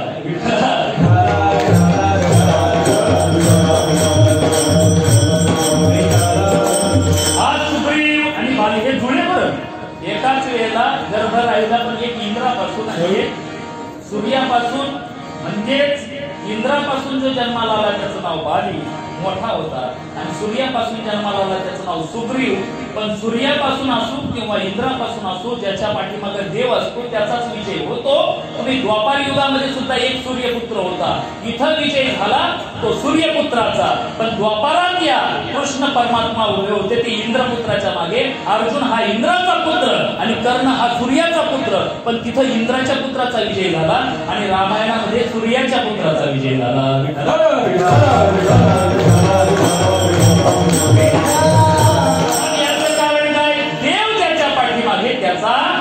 काय होतो? देव आपल्या पाठीमागे उभा राहिला पाहिजे, त्याचाच विजय होतो. नंतर तिला इच्छा निर्माण केली आणि एक आईला सांगितलं आई रडू लागली, नको रे बाळा श्राप देऊ रे असा. तो अरुण तो म्हटला ठीक आहे मी तुला उत्साह देतो. आता श्राप तर निघालाय, तू दाशी होईल, पण हे राहिलेले एक अंड आहे ना, एक उभव, त्यातून एक चांगला सुदृढ मुलगा जन्माला येईल आणि तोच माझा भाऊ तुझा उद्धार करील. परिपक्व अंड झाल्यानंतर त्यातून जे बाळ जन्माला आलं त्याचं नाव गरुड. काय? गरुड. हा गरुड जेव्हा जन्माला आला, असं म्हणतात की जन्माला आल्याबरोबर हाच पक्षी असा आहे की जन्माला आल्यानंतर त्याच्या पंखात आणि नाकात बळ येते. गरुड नावाचा पक्षी आहे. याचं खरं तर 2 भाग असतात आयुष्याचे. गरुड हा 40च्या नंतर फार बलवान, जन्माला आल्याबरोबर तो भरारी मारतो म्हणून शब्द निघाला. एखादी संस्था, एखादं मंडळ, एखाद्याचा संसार नामरूपाला आला, एखादा माणूस पण लयच वेगानं बरोबर जायला लागला, आपण म्हणतो काय गरुड भरारी मारली. की नाही? एखाद्या संस्थेची गरुड भरारी. ती गरुड भरारी का? बळाची, ताकदीची. खरं तर हा गिधाडाच्या जातीतला पक्षी आहे, पण याला मान काय एवढा आहे. हा गरुड नंतर जन्माला आला. आईचं दुःख कद्रूची दाशी झाली आणि तिच्या दुःखातून सोडवण्यासाठी हा जन्माला आल्यानंतर त्यानं आईला वचन दिला, आई मी तुझी दास्यत्वातून मुक्तता करेन. मग तो कद्रू मातेकडे गेला. तिची मुलं होती 1000 सर्प योनी. त्यांना विनंती करू लागला, माझ्या आईची दास्यत्वातून मुक्ती करावं. किती दिवस मी घर काम करायचं तुमचं? ती कदरुमाता म्हणते, ठीक आहे बाळा. अरे माझी बाळं पण आहेत ना, मग एक करशील का? माझी बाळं लोकांमध्ये गेली का मला पाहिल्याबरोबर माझ्या बाळांना लोक दगडी घेतात, कोण काठ्या शोधित. माझ्या पोरांना पाहिल्याबरोबर ती कोण कोण काय काय शोधित त्याचा तिथंच. म्हणून माझ्या बाळासाठी तू अमृत आणून देशील का? मी माझ्या सगळ्या बाळांना ते अमृत पाहिजे आणि मग माझी मुलं मरणारच नाही, अमृत पेल्यानंतर मरणार नाही. तो म्हटला, ठीक आहे, मी तुला अमृत आणून देतो, पण माझ्या आईची मुक्तता कर. आईसाठी तो गरुड अमृत आणायला गेला पाताळात आणि तिकडून तो अमृताचा कलश घेऊन वरती आल्याबरोबर इंद्रदेव आडवा झाला वज्र घेऊन. वज्र फेकून मारल्याबरोबर त्या गरुडानं ते वज्रही गिळून टाकलं, जितका बलवान होता. भगवान शिव धावत आले, त्यांनी त्रिशूळ फेकलं, त्रिशूळ सुद्धा गिळून टाकलं. ब्रह्मदेव आले, कमंडळ फेकून हाणला, तो सुद्धा गिळला. साक्षात भगवंत आले, सुदर्शन फेकलं, तेही त्यानं गिळलं आणि देवाशी द्वंद्व युद्ध सुरू झालं. भगवंताचं द्वंद्व युद्ध सुरू होता होता भगवंत इतका बलवान जरी असला तरी हा गरुड इतका बलवान होता, देवाला पुन्हा पुन्हा पाडायचा, पुन्हा पुन्हा पाडायचा. जेव्हा भगवंताची पाठ टेकायची तेव्हा म्हणायचं, वा गरुडा वा. देव म्हणायचं, वा गरुडा वा वा वा. फारच छान, किती सुंदर. असंच कीर्तनात एखाद्या महाराजाला गाता आलं नाही. ते मोठ्या महाराजाला कीर्तनात गाताच येत नाही. विठ्ठल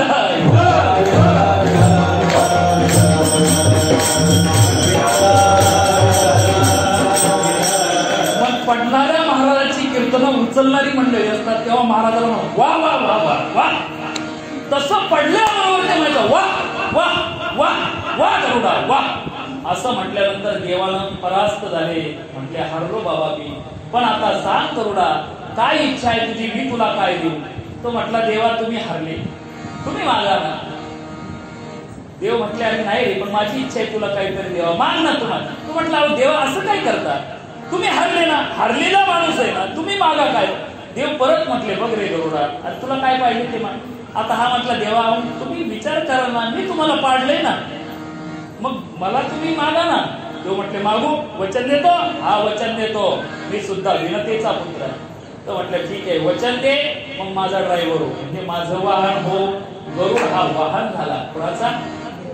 साक्षात भगवंताचा वाहन झाला. ही त्याची जन्म गरुडाची कथा. आणि असं म्हणतात, देवाचं वाहन होणं सुद्धा हे तिथं लायकीचा माणूस असायला हवा. देवाच्या समोर कुणालाही उभं राहता येत नाही महाराज. तुम्ही म्हणाल आम्ही देवाच्या पुढे नाहीये, आपण मूर्तीच्या पुढे. देव कुणालाच उभं करत नाही, ऐर्या गैर्याला, महाराजाला सुद्धा नाही. देवाच्या समोर उभा राहतो कोण? गरुड हनुमंता पुढे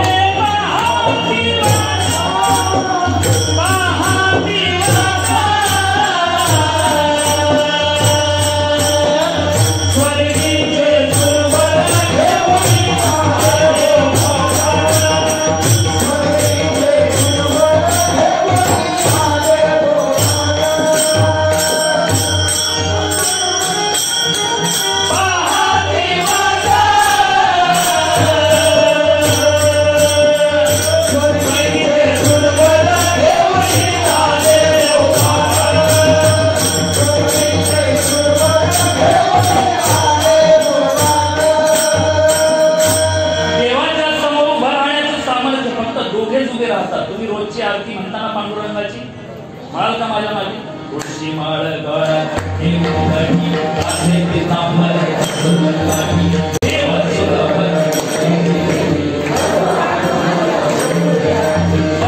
काय दुसरी कुणाची लायकीच नाही उभं राहायची. गरुड आणि हनुमंत पुढे उभे राहायचे, बाकी कोण जवळचं सांगितलं नाही. आपल्या समोर उभं राहणारा कोण आहे? दोघच जण असे ते देवाच्या समोर उभं राहण्याचं सामर्थ्य त्यांच्यामध्ये आहे. गरुडा हनुमंतानं सुद्धा आपल्या आईची सेवा केली आणि गरुडानं सुद्धा आपल्या आईसाठी अमृत आणलं. देवाचं वाहन झाला. काय इच्छा आहे? अमृत पाहिजे आम्हाला. तो म्हटला मी माझ्या आईला दास्यत्वातून मुक्तता करायची, मी नेहून त्यांना देतो अमृत मी त्यांना दिल्याबरोबर माझ्या आईचा संकल्प सोडून घेतो. आता तिला मोलकरणीचं काम, तिला दास्यत्वातून मुक्त करा आणि जसं माझी आई मुक्त झाल्याबरोबर तुम्हाला न्यायचं तर तुम्ही अमृत न्या असं म्हणतात. आणता आणताच्या 4 ठिकाणी गरुडाच्या कडून जिथं जिथं अमृत सांडलं तिथं तिथं आपण कुंभ भरवतो. कुठे कुठे? उज्जैनी, अलाहाबाद, नाशिक आणि हरिद्वार ही कुंभ आहे. 4 ठिकाणी अमृत थांबलं पडलं. म्हणून जिथं जिथं ज्यांना अपेक्षा आहे अमृताची, वारकऱ्यांना गरजच नाही, कारण नामामृत गोडी वैष्णवाला लागली, आम्हाला नामामृताची गोडी लागली आणि हे अमृत त्याच्या समोर अमृता होणी गोड. हे एकदा गोड चालतं, तुम्ही गुळ का हातात कितीही गोड साखर टाकून चहा केलेला गोड लागत. आम्ही त्यापेक्षाही आम्हाला अमृताची चाड नाही. अमृत हे तुच्छ आहे आमच्यासाठी. म्हणून ते अमृत जिथं जिथं पडलं तिथं कुंभ. अजून त्याचे शिंतोडे उडाले, एक उडाला तो मुंगसाच्या तोंडात, म्हणून सापाचं विष त्याला बाधत. अजून ज्या औषधी वनस्पती आहेत ना त्याच्या उगवल्या त्या अमृतांपासून संजीवनी होती, ह्या अमृतापासून उगवलेल्या अशी की गरुडाला आलेलं अमृत तदनंतर दर्भावरती पडलं. म्हणून पूजेसाठी दर्भ घेतला जातो. जो आपण माहितीये ना दर्भ, तुम्हाला दर्भ त्याच्यावरती सांडलं. सर्प आल्यानंतर पण इंद्रानं ते गुप्त रीतीने पुन्हा अमृत नेलं. मोठी कथा. पण देवाचं वाहन जो झाला म्हणून काय त्यालाच त्याच्या पाया पडावं. गरुडाचे पायी देवी वेळोवेळा होई वेगी आणावा तो हरी, माझ्या देवाला घेऊन या मजतीना ते उद्धरी. मग विचार केला, जर भगवंत जर आराम करत असतील आणि आराम करता करता जर लक्ष्मी माता त्यांचे पाय चेपत असतील तर, एखाद्या साहेबाकडून आपलं काम करायचं असेल तर जर तिकडून जॅक लावलं तर, कळलं का तुम्हाला? जर माहेरकडची माणसं असतील म्हणजे साहेबाच्या सासरची माणसं काय करतात, एखाद्या मोठ्या साहेबाकडून काम करायचं असेल तर सासरची जे नातेवाईक आहेत ना ते हळूहळू इकडून येतात मागच्या दाराने. आणि मग त्या आई साहेबांना भेटावं. तुकोबरायांच्या मनामध्ये सुद्धा तशीच इच्छा निर्माण झाली, आपण आता आई साहेबाला सांगावं दुसऱ्याच्या नावे.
आपण सगळे लक्ष्मीच्याच मागे लागलोय. पण तुम्ही म्हणाल तुकोबरायांचं प्रमाण आहे ना लक्ष्मीच्या हाती, पण का? देवाला आणण्यासाठी. लक्ष्मीचे पाया का पडायचं? देवासाठी. लक्ष्मीसाठी देवाच्या पाया नाही पडायचं. आपण लक्ष्मीसाठी देवाच्या पाया पडतो, पण तुकोबराया देवासाठी लक्ष्मीच्या पाया पडतात.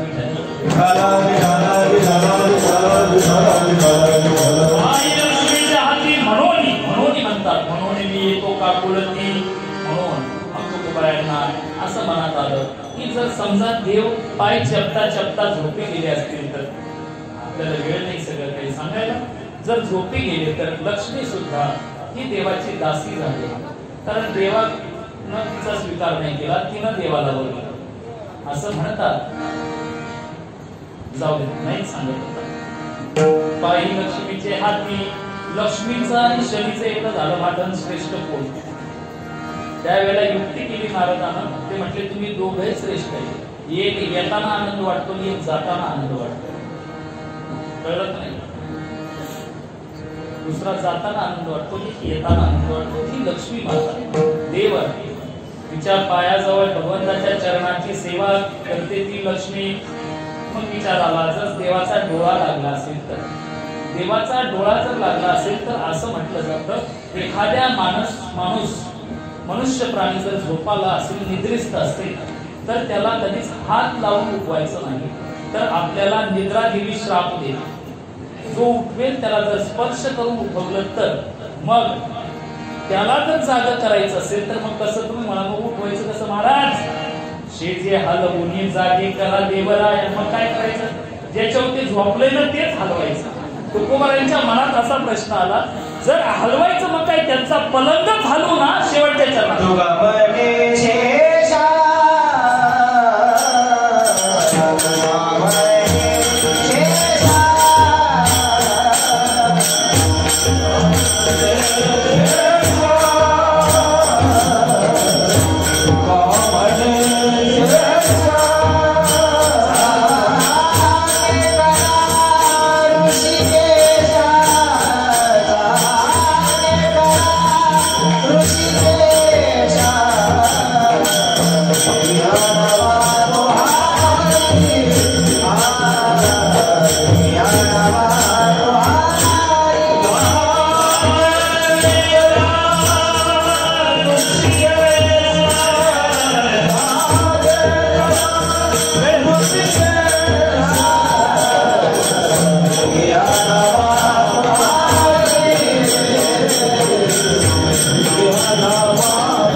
अभंगाचं संपूर्ण चिंतन त्या करता येणार नाही एवढ्याशा वेळेमध्ये, कारण हे प्रासंगिक कीर्तन आहे.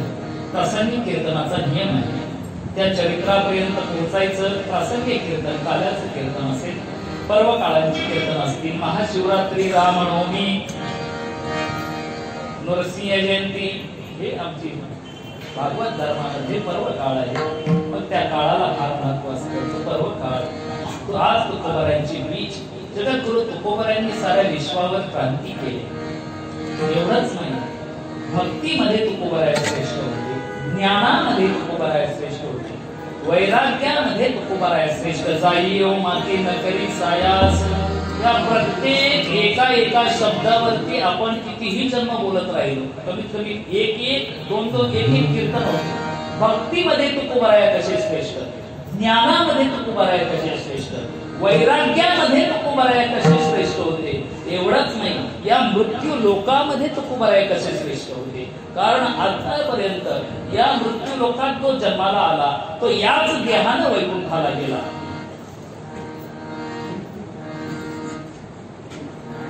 तुम्हाला रेंजच नाही आली पाहिजे.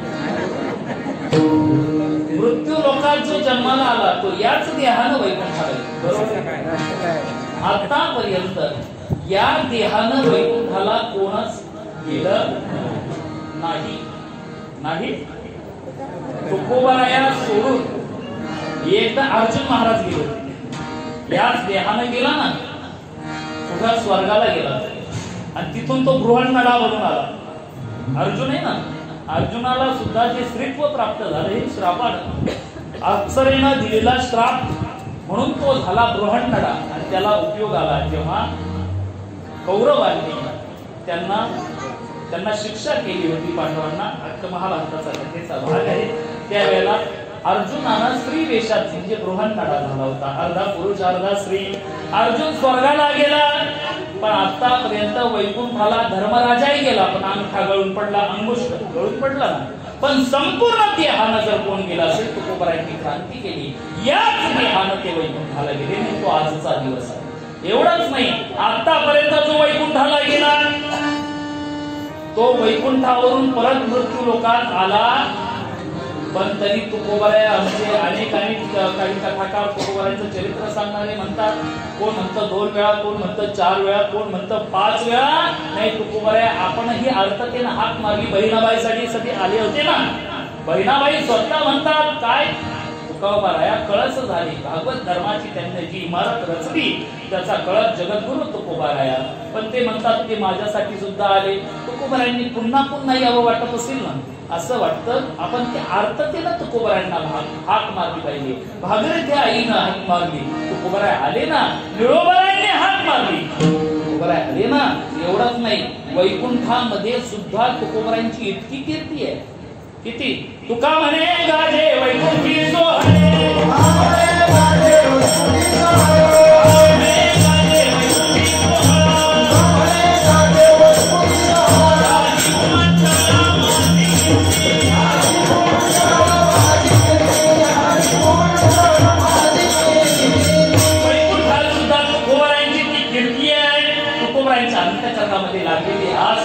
संतांना विचारायचे माझा देव, मला माझ्या देवाला भेटवा हो, मला माझ्या देवाला भेटवा हो. अनेकांना तुकोबारायांनी प्रार्थना केली आणि मग तुकोबारायांना निरोप सुद्धा आला.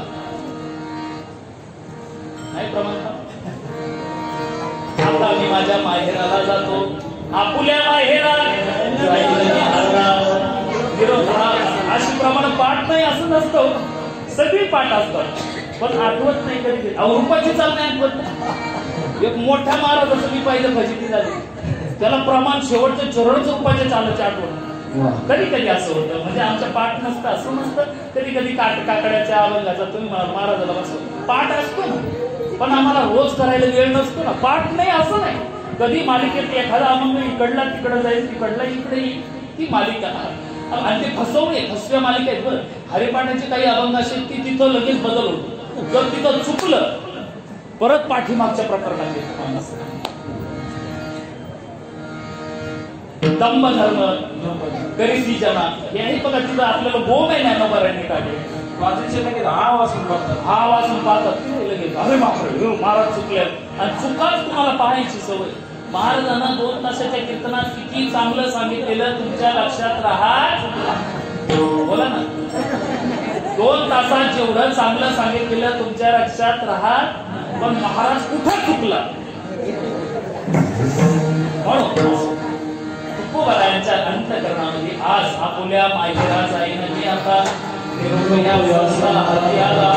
संतांच्या हाती निरोप आल्याबरोबर सुद्धा तुकोबारायांनी पाहिलं उंच टाचा करून, तर लांब पाहिल्याबरोबर लांबूनच त्यांना भगवंत. एखादा माणूस लांबून येत असेल तर पहिलं काय दिसतं त्यांचं? महाराजाची गाडी दिसते. महाराज आले. अर्थतेनं महाराज मोठमोठे उशिराच येतात बहुतेक. आल्याबरोबर आपल्याला लांबून दिसतं फोन करणारी मंडळी असतात. तुकोबारायांची टाळकरी गोळा होते. तुकोबाराय सांगतात मला निरोप आलाय. सर्व मंडळी देहूतले रहिवासी 14 टाळकरी यांनी सर्वच मंडळी जमा झाली आणि तुकोबाराय सांगू लागले. आणि जेव्हा लांबूनच पाहिलं गरुड येतो फडकला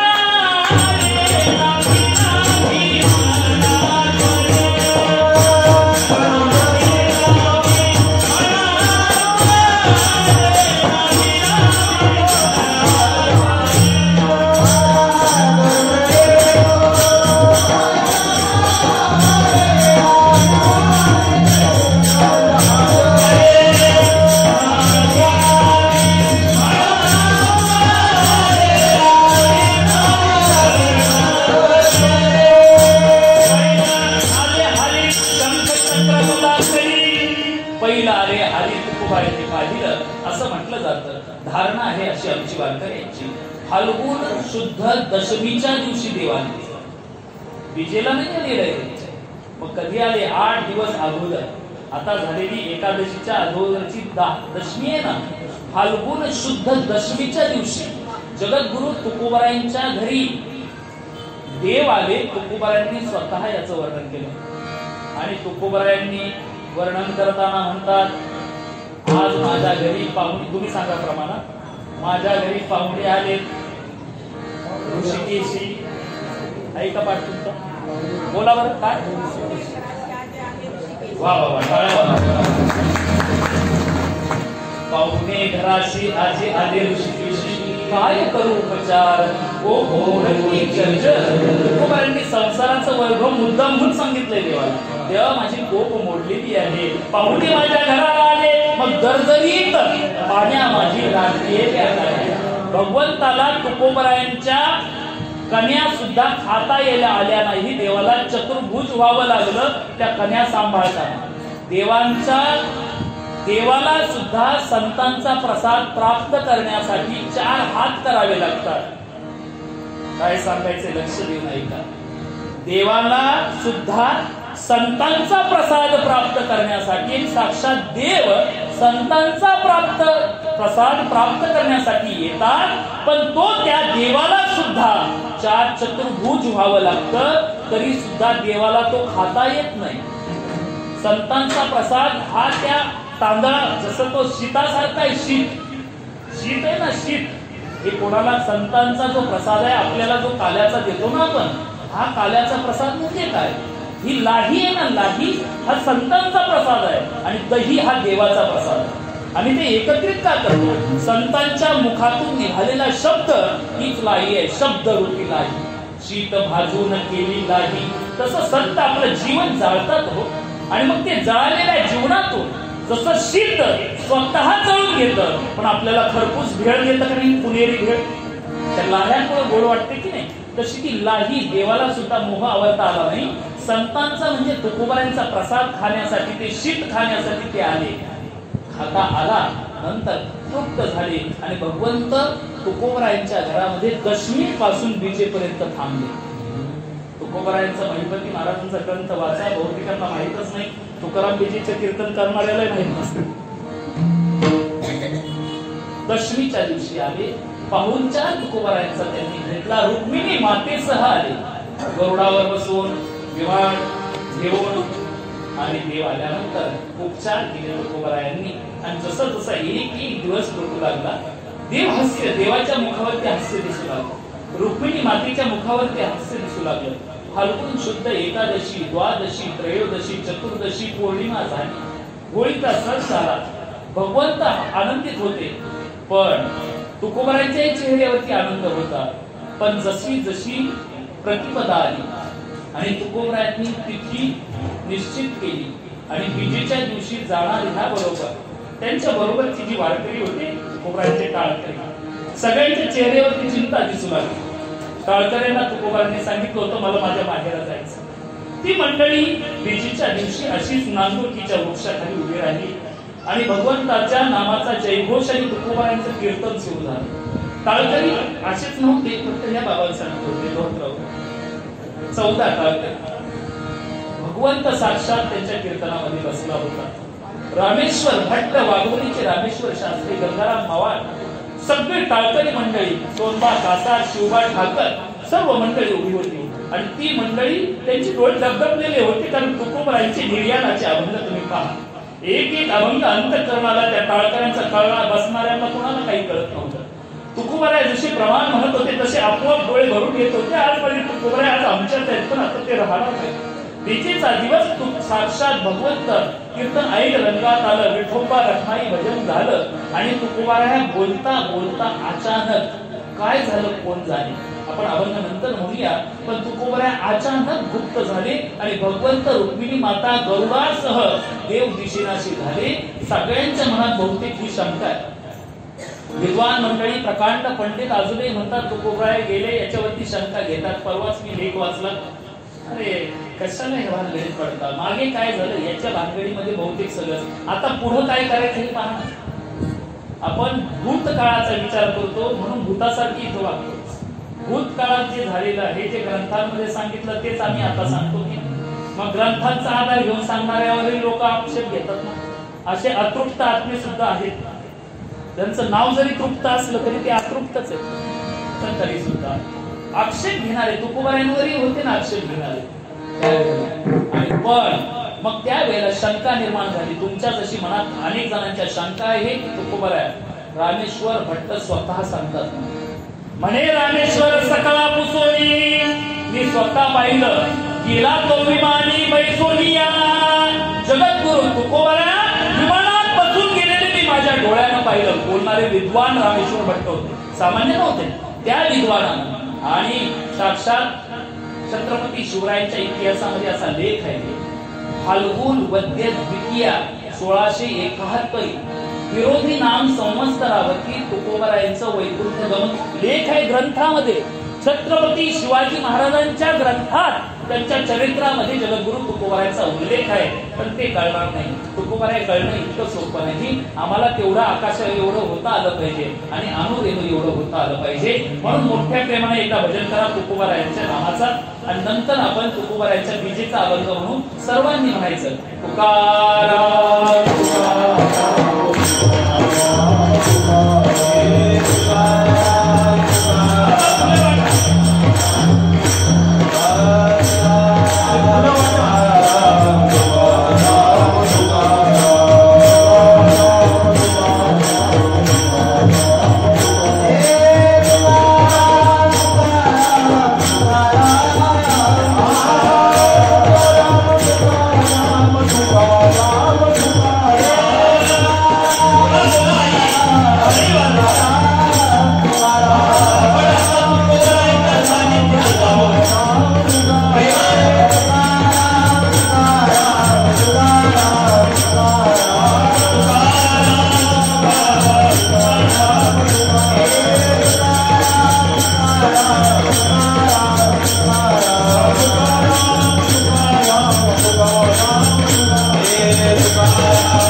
कारण आतापर्यंत गेलेले आधीच आहे. माझे ज्ञानोबा राया, माझे निवृत्ती दादा आम्ही उभा आहे जो शब्द वापरतात आम्ही म्हणजे सर्वात आम्ही जातो तुम्ही कृपा असू द्यावी सकाळ सांगावी विनंती माझी मग पुढे देव उभा आहे सांगतात बोला वाढ वेळ झाले उभा पांडुरंग वाढ वेळ झाले उभा पांडुरंग वाढ वेळ झाला उभा पांडुरंग वाढ वेळ झाला उभा पांडुरंग वैकुंठा शिरंग बोलावी वैकुंठा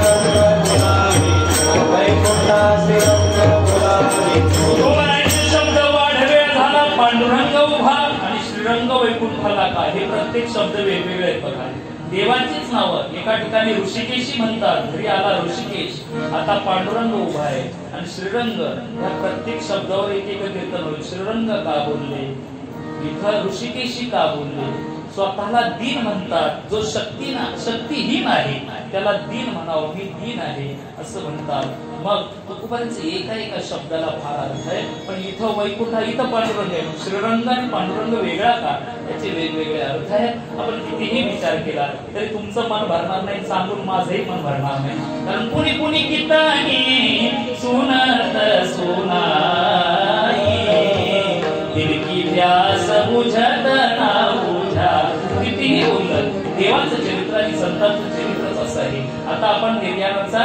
प्रमाण म्हणूया शेवटच्या अभंगाचा फक्त सर्वांनी म्हणा मी चालीत म्हणतो फक्त आपण फुलं फेकायची नाही का असं म्हटलं जातं जर फुकलं देवाला किंवा संतांना वाहिली जर आपण फेकली आणि ती पायदळी उडवली तर आपल्या घरात दारिद्र्यता येते इंद्राचं दारिद्र्य झालं होतं दारिद्र्यता आली होती इंद्राच्या स्वर्गातली सगळी संपत्ती दुर्वासाच्या शापानं समुद्रात पडली आणि मग समुद्र मंथन करायला लागलं तसंच देवाला किंवा संतांना वाहिलेली फुलं नंतर सर्वांनी पाया पडताना माझ्या पाया पडायला येऊच नका एक लाईन लावा अभंगाचं प्रमाण म्हटल्यानंतर हळूच सगळं झाल्यावर हळूहळू एकानं जगद्गुरु तुकोबा आहे किंवा आपलीच कार्यकर्ते मंडळी एखादं काही घम्याला वगैरे आणतील त्याच्यामध्ये उठून गडबड करू नका जागेवरच एकमेकाच्या हातात द्या आणि ह्या लाईनीमध्ये असं सगळ्यांनी या लाईनीतले असे गोळा करा त्या घम्याल्यामध्ये परत तुम्ही फुलं ठेवा आणि मग कार्यकर्ते सूचना करतील सूचनेचं पालन करायचं सगळे माझ्या मागे म्हणा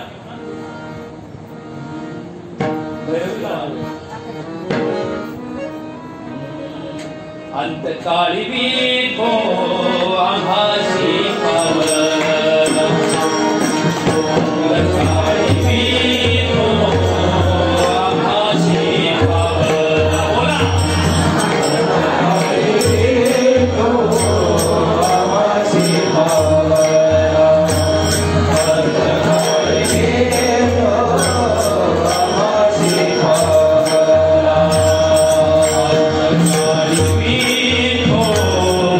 आभासी पावन अंतकाळी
कामोठ्यामध्ये आपण अनेक वर्षापासून साजरा करतात असो. आपण आता देहूला आलोय, वाटलं ना तुम्हाला देहूलाच पोहोचलोय आणि त्या वृक्षाखालीच आपण कीर्तन ऐकतोय की काय, असा आभास मला तरी झाला असो. म्हणून माझ्या मागे फक्त एकदा जगद्गुरु तुकोबांचं स्तवन कराल का? सर्व मंडळी म्हणालो, सर्व मंडळी आज जगत बोलायचं, शांत बसायचं आणि हीच आपण तुकोबारायांना, तुकोबा निळोबारायांच्या शब्दातली श्रद्धांजली. खरं तर ते दिसदेह वैकुंठाला गेले, पण तरी सुद्धा आपले शब्द अंतःकरणातून निघाले तर तुकोबारायांपर्यंत नक्कीच पोहोचतील. संत जगद्गुरु संत तुकाराम महाराज की सर्वांनी म्हणा, नमो सद्गुरु तुकया ज्ञानदीपा,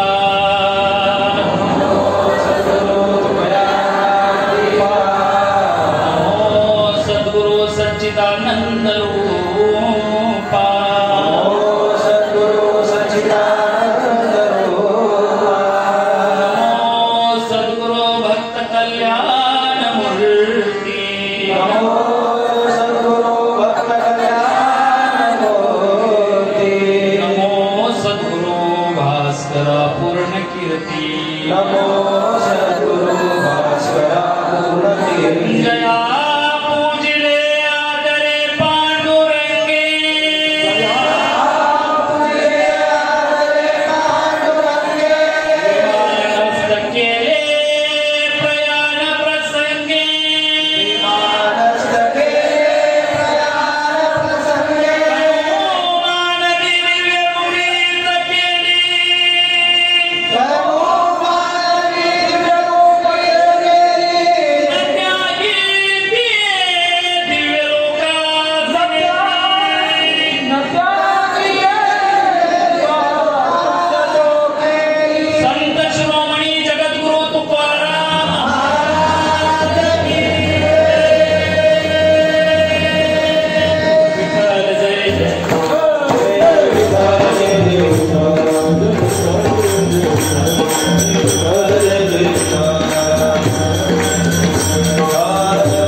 Dewa Dewa Bahagia Mai